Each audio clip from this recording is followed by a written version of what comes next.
The park had never felt lonelier. Ethan Cole sat on a bench, city lights blurring in his tired eyes. 38 years old, CEO of a $1 billion tech empire, and yet he felt as empty as the glass office he'd left behind. His phone buzzed with unread messages from executives, investors, even women who wanted his attention. He ignored them all. "Hey, mister." A small voice pulled him from his haze.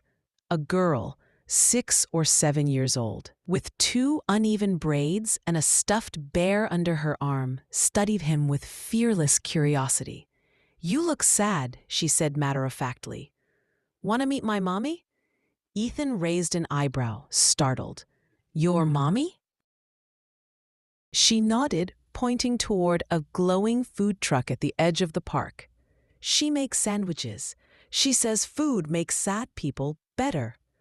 Ethan followed without really thinking. Behind the counter, a woman worked quickly, her hands dusted with flour, hair tied back in a messy bun. When she looked up, their eyes met, warm hazel against his stormy gray. For a heartbeat, the world stilled. "Leela," she said gently to the little girl, "you shouldn't bother strangers." "He's not a stranger," Leela replied confidently. "He's sad. You always say sad people need kindness." The woman sighed but smiled. "She's impossible," she murmured, then handed Ethan a sandwich. "On the house." He accepted it awkwardly. But the moment he took a bite, something shifted. It wasn't just the food.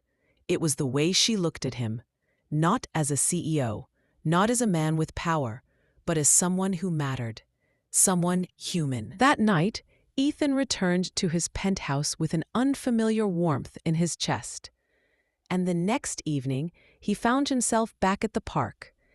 And the evening after that, the suited man sat on a stool beside the food truck, laughing softly as the little girl showed him her teddy bear.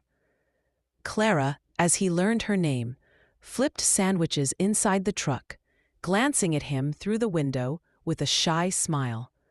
The little girl tugged at his sleeve one night, making him join a silly game with her teddy bear.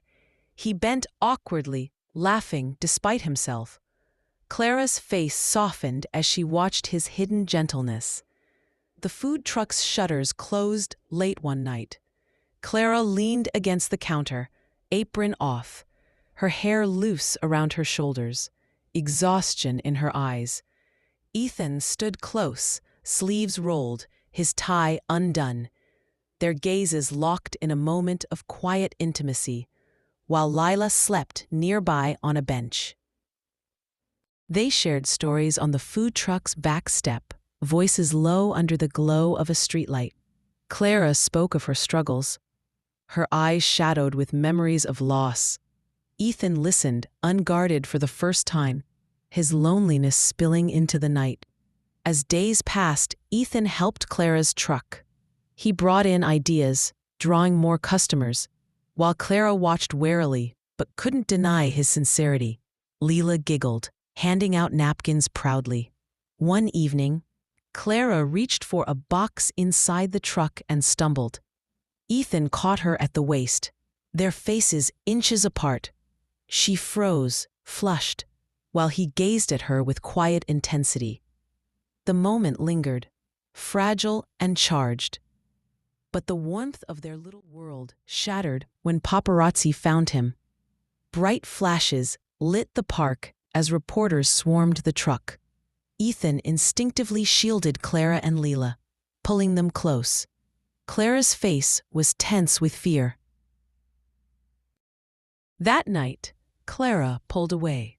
Inside her apartment, she closed the door, her back pressed against it, tears in her eyes. Outside, Ethan stood motionless, hand on the doorframe, his chest hollow with regret. In his penthouse, glass walls reflected his loneliness. He stood by the window, shirt unbuttoned at the collar, staring out at the endless city lights, emptiness pressing harder than ever. It was Leela who found him again in the park. She looked up at him, teddy bear in hand, her little face serious. "Don't make my mommy sad," she said. Ethan knelt, his eyes raw, her words cutting deeper than any business deal ever had. He knew then he couldn't walk away.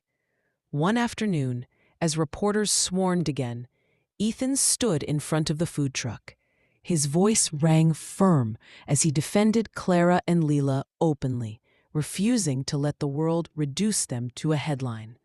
Clara watched in shock from behind, her heart trembling.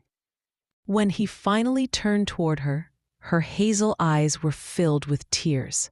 Something broke inside her walls.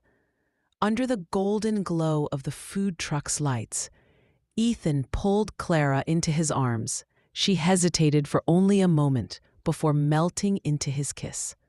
Leela peeked from behind, giggling, hiding her eyes with her teddy bear. Morning sunlight filled the park. The food truck bustled with happy customers. Ethan helped Clara serve. His jacket hung casually aside. Leela sat proudly on the counter, teddy bear in hand, laughing as Ethan kissed Clara's cheek. They no longer looked like a billionaire, a widow, and her daughter.